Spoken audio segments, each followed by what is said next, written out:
आवाज़ आ रही है? नहीं आ रही। हेलो फ्रेंड्स, कैसे हैं सब? आई होप सब अच्छे होंगे, सब एकदम भले चंगे होंगे। तो मैं आयान से पूछ रही थी कि शिवांशी की याद आ रही है क्या, क्योंकि वो बहुत रो रही थी आयान को गले लग लग के, और ये भी ऐसे ही बैठा हुआ था। तो मैं ये वही पूछ रही थी, लग रहा है इसको याद आ रही है। और ये देखिए हम पहुँचे हैं महोबा स्टेशन पे। अब ना महोबा का स्टेशन बहुत चेंज हो गया है पहले से, आप लोग देख सकते हैं। पहले इतना ज़्यादा मतलब एकदम ही चेंज हो गया है, मतलब काफ़ी डेवलपमेंट हो गया सिटी का भी, और वैसे भी देखा मैंने। तो बस हम स्टेशन पहुँचे थे, और ये देखो मैंने कैसे बच्चों को ढक रखा है। और अयान ने तो अपने नाना जी की तौलिया बिल्कुल छोड़ी ही नहीं है, देखिए कैसे आराम से उड़ा। अच्छा हुआ ये ले आया, क्योंकि दुपट्टे तो मतलब होते हैं कॉटन की, लेकिन तौलिया जितनी मोटी होती है ना, अंदर मतलब पसीने वगैरह सूख लेती है, उतना दुपट्टों से नहीं हो पाता है। और सच में सुबह सुबह ही लू और धूप इतनी तेज़ हो जाती है ना। अब ना जब 12-1 बजे जो पहले हुआ करती थी ना, अब वो 9-10 बजे से ही हो जाती है इतनी तेज़। एकदम बाहर निकलोगे ना, ऐसा लगेगा, अगर 2-3 बजे देखोगे तो ऐसा लगेगा कि आग बरस रही है। लेकिन हम लोग जैसे ही क्रॉस करके आए, ट्रेन तुरंत आ गई थी, और हम लोग ट्रेन के अंदर बैठ गए। बस यही था कि ज़्यादा बाहर वेट ना करना पड़े, ज़्यादा देर घूमना ना पड़े, तुरंत ही ट्रेन के अंदर बैठ जाए, भले ही वो कितनी देर में चले फिर। लेकिन ये है कि बाहर ना रुकना पड़े। अपना कुछ नहीं है, बच्चों की वजह से लगता है इन्हें कहीं कुछ कहीं कुछ।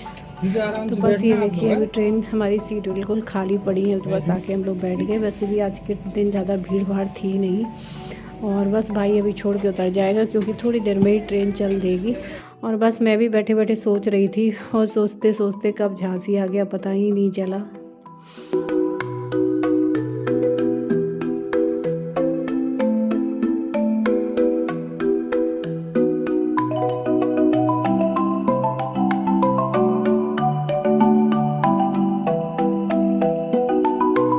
और झांसी से पहले ओरछा नदी पड़ी थी, अभी मैंने आप लोगों को दिखाया था। तो खाना वगैरह हम लोग बांध के ले आए थे, खाना भी नहीं खाया था, बैठी थी, मन नहीं था खाने का।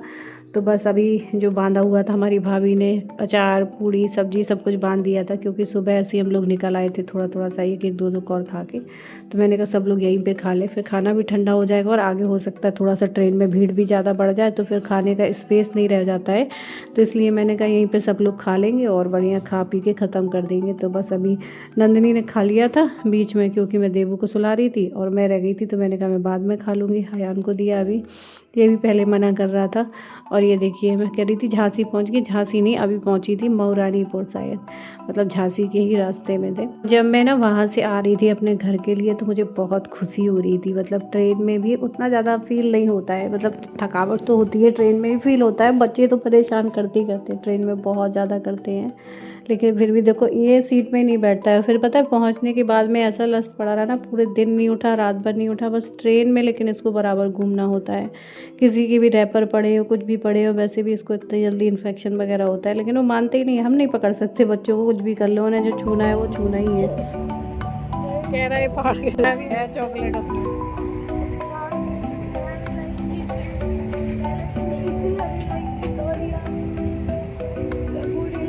और झांसी के बाद में जैसे ही ट्रेन मुरैना पहुंची, हम लोग पहले ही एसी से बाहर, मैंने ट्रेन में खड़ा कर लिया था थोड़ी देर के लिए, ताकि एकदम से बाहर निकलेंगे तो दिक्कत ना हो। थोड़ी देर खड़े रहे थे हम लोग 5 मिनट पहले ही।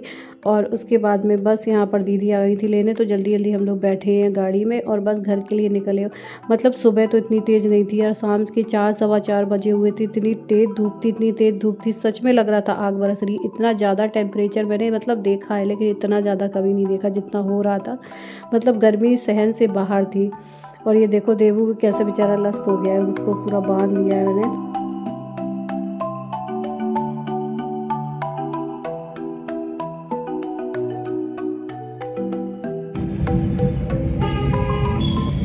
सच में ऐसा लग रहा था ना, जब बस कितना ट्रेन से उतरने के बाद में प्लेटफॉर्म क्रॉस करके बाहर आके बस गाड़ी तक बैठे थे, उतने में ही पूरे सब लाल पड़ गए जल के, बस ऐसे भागते हुए आ रहे थे। और मैं कह रही थी ना, मैंने ट्रेन के बाहर ही खड़ा कर लिया था इन लोगों को। ये देखिए जैसे ही ट्रेन रुकने वाली थी, मतलब 5-10 मिनट पहले ही मैंने इन लोगों को बाहर आके थोड़ा सा बिना एसी के खड़ा किया था, ताकि इनका थोड़ा सा टेम्परेचर नॉर्मल हो जाए, एकदम से ठंड में से गर्म में ना जाए।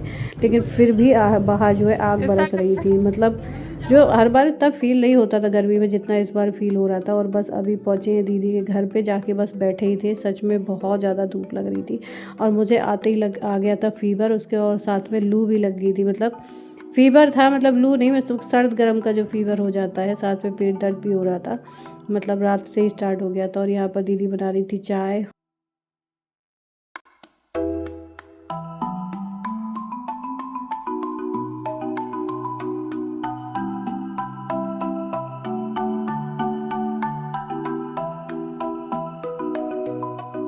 और ये देखिए, ये रखे हैं देबू लोगों के सारे नए कपड़े, जो कि मैं नहीं ले गई थी, उतने ही ले गई थी पहनाने वाले, क्योंकि मुझे काफ़ी लोग पूछेंगे कि दी आप दोबारा से मुरैना क्यों आए हैं। तो दोबारा से मुरैना में इसलिए आई हूँ, कपड़े लेने के लिए नहीं, कपड़े तो बाद में भी आ जाते। मेरी जो ट्रेन है वो यहीं से टिकट होगा मुरैना से ही, या तो झांसी से होता तो झांसी रात में आना पड़ता किसी न किसी को लेके, या फिर मुरैना से होता, मतलब डायरेक्ट महोबा से नहीं होता। तो यहीं से मुझे बिठाल दिया जाएगा ट्रेन में। और साथ में ही जो कपड़े वगैरह जो रखे थे यहाँ पे, तो ये सब भी मुझे इकट्ठा करके मैंने शायद को रख देते, जो छोड़ के गई थी, क्योंकि ये सारे नए कपड़े थे तो ये मुझे ले नहीं जाने थे। तो इसलिए मैंने अभी सभी सेट करके रखे हैं, ताकि मैं इनको बैग में लगा लूँ साथ ही साथ में, ताकि बैग में जो स्पेस है अच्छे से सेट हो जाए। और कुछ कपड़े भी महोबा से भी हो गए थे जब मैं गई थी, तो मैं कह रही हूँ आते टाइम इतने कपड़े नहीं रहते, जाते टाइम हो ही जाते हैं, क्योंकि एक आध जोड़ी मेरे भी एक्स्ट्रा हो गए, इन लोगों के हो गए, ऐसे ऐसे हो जाते हैं। और ये देखिए, रजनी कर रही है कोल्ड ड्रिंक पार्टी, अभी उसने गोलू से मंगाई है कोल्ड ड्रिंक। मैंने सोचा माजा मंगाइए, तो कह रही माजा नहीं, उसी स्प्राइट मंगाइए, क्योंकि ये थोड़ा सा ना वैसी होती है, सफ़र अफर से आओ तो ठीक रहती है। और इसको तो वैसे भी हम देते नहीं है कोल्ड ड्रिंक, तुरंत एलर्जी होती है, चाहे गर्मी हो सर्दी हो, तो इसकी तो रख दी है, गर्म करके पिएगा। और अभी जैसे ही शाम हो गई है, सच में जब तक अंधेरा नहीं हो गया तब तक यहाँ भी गर्म गर्म हवा चल रही थी। 7-8 बजे तक भी लू चलती है, पता नहीं क्या यार इस बार चक्कर है। बेचारे खेलें तो खेलें कब, तो इन लोगों को अभी बाहर निकाला है कि चलो थोड़ा सा खेल लें। ये देखो सैंडल आ गई, इसकी थोड़ी सी बड़ी थी, तो मैं रख लाई थी वैसे इनको।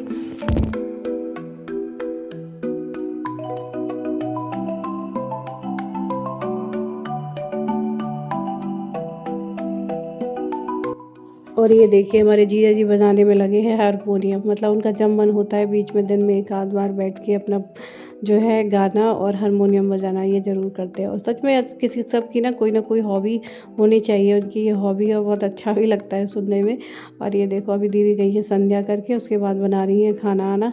और मैंने भी थोड़ी देर आके रेस्ट किया था, और मैंने जैसे बताया था ना कि पता नहीं चल रहा था, मुझे फीवर भी आ गया था। दोस्तों, अब मैं जा रही थी ये वाला सूट उतारने के लिए। अच्छा लग, ये देखने में बहुत बड़ा बड़ा है, लेकिन बहुत ही हल्का है। इसको पहनने के बाद ना गर्मी, बिल्कुल गर्मी नहीं लग रही, क्योंकि ना इसका कपड़ा जो है वो बहुत सॉफ्ट है। देख रही है, ये वाला सूट भारी भारी लग रहा है, लग रहा है बहुत सॉफ्ट है, मतलब लग रही है सूट पहने, इतना हल्का है। कलर भी सही है ना। तो मैं सूट उतारने जा रही थी, तब मेरे दिमाग में आया कि ये बंधी हुई है धरोहर। जब हम मायके से आते हैं तो हम सबके पल्लू में धरोहर बंधी रहती है, तो मैं जा रही थी उसे खोलने से। बंधी है मेरे तो बहुत दिन तक वहाँ बंधे भी रखे रहते थे। पर्स में रख लूं? तो ये है चावल और सिक्का। मैं बताऊं, इसका भी कोई मतलब होता है? मैं पता नहीं, नेट पे एक बार पढ़ रही थी कि कुछ देख रही थी, जो हम लोग गेट पे चावल डाल के आते हैं, मतलब ये धान जो डाल के आते हैं, उसका मतलब क्या है? गूगल पे नहीं, मुझे थोड़ा थोड़ा याद है, बाकी आप लोग क्लियर करके मुझे बता देना कि प्रॉपर इसका मतलब क्या है।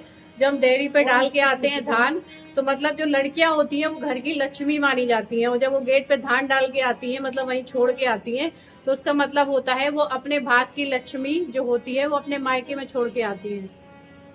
कहते नहीं, अगर लड़की चली तो लक्ष्मी सब चली गई। तो मैं आप लोगों से पूछ रही थी कि आप लोग बताइए इसकी पूरी स्टोरी क्या होती है, कि जब लड़की आती है तो वहाँ पे धान छोड़ के आती है, फिर अपने साथ जो अपने साथ का भाग होता है अपने बच्चों के लिए और अपने लिए बाद में साथ में लेके आती है, और वहाँ का भाग वहाँ छोड़ के आती है। और यहाँ पर देखो, दूसरे दिन में कह रही थी मैं बहुत गर्मी है, और सुबह सुबह हो गया ठंडा मौसम, दीदी गई है मेरा टिकट पता करने के लिए, और ये कह रहा था कि मुझे बारिश के मौसम में पकौड़ी खानी है। नंदिनी ने बनाई पकौड़ी। सच में भगवान को भी थोड़ा सा तरस आ गया कि सब जल रहे हैं गर्मी से, यार कुछ तो इंतज़ाम कर दो, लोग इंसान कैसे सहेगा।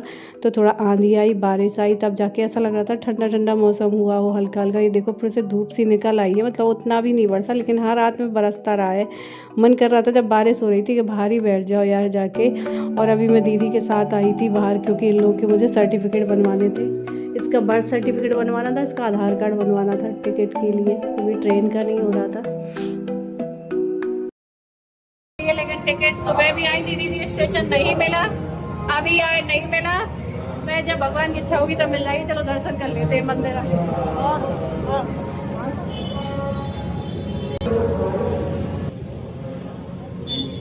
और ये देखिए टिकट के लिए हम लोग बहुत देर तो मैं तो सुबह जल्दी जल्दी मैं निकल आई थी, जैसे नहाया था वैसे आना पड़ा।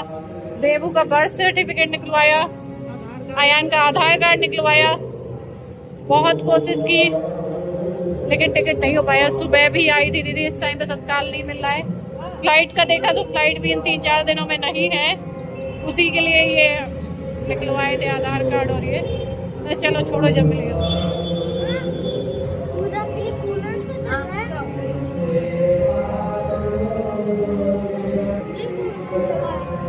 राम जानकी मंदिर